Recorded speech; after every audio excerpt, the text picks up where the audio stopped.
so first thing that comes to my mind is my time when I spent basically a semester at the Honors College of Florida through National Student Exchange. And I really want to talk about everything I learned and gained from that experience. First of all, it being an honors college and being pushed intellectually like I'd never been before. But not what you'd necessarily consider being pushed intellectually, and that's the part that I just really I really like about it. It was very much so about opening up your mind, opening up your senses,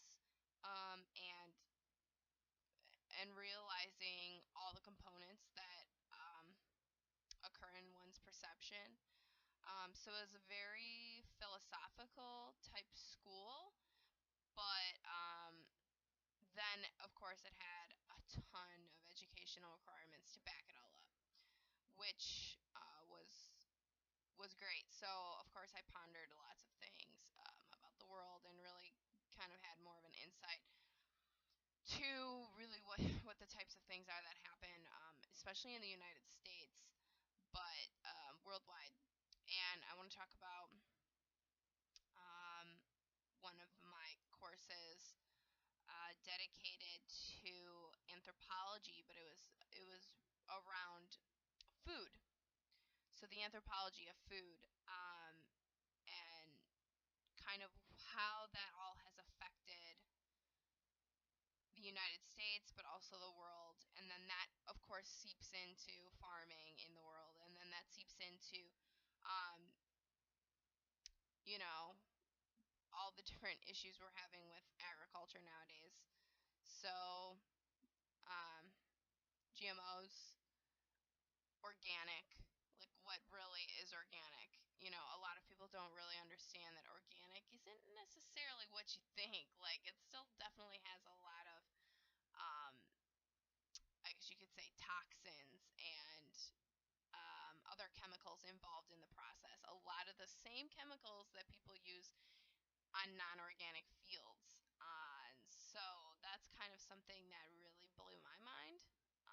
And I wrote, basically, I think I already talked about this in one of my other posts, but I wrote a 30-page paper also about being a lobbyist against big corporate machines, big corporate like food companies,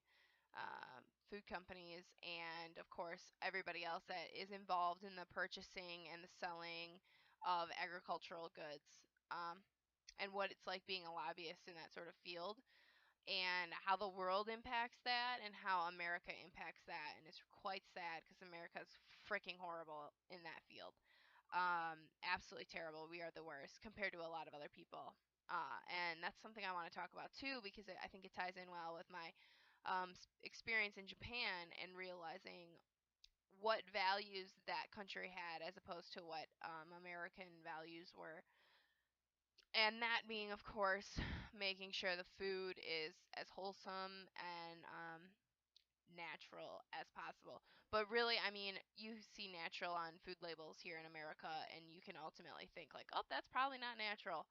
And it's probably not. But in Japan, you don't see food labels like that because everything is that way. Like, it's actually natural. And they really don't try to put all that extra fluff and everything in it. So, not just that, like, recycling is just a million times better.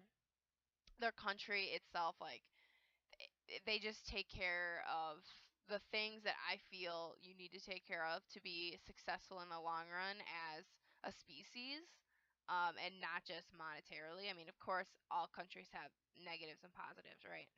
But they actually care about their long term projection in the world, and of course, they need to because they're an island. But in saying that, it's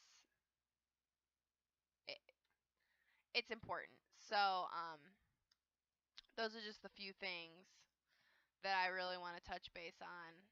Um, and I'm trying to think of anything else. I think I could talk about my political pathway and some of the things I stand for. how they're being affected around the world, but I don't really want to do that. So, yeah, I think that's pretty good for now.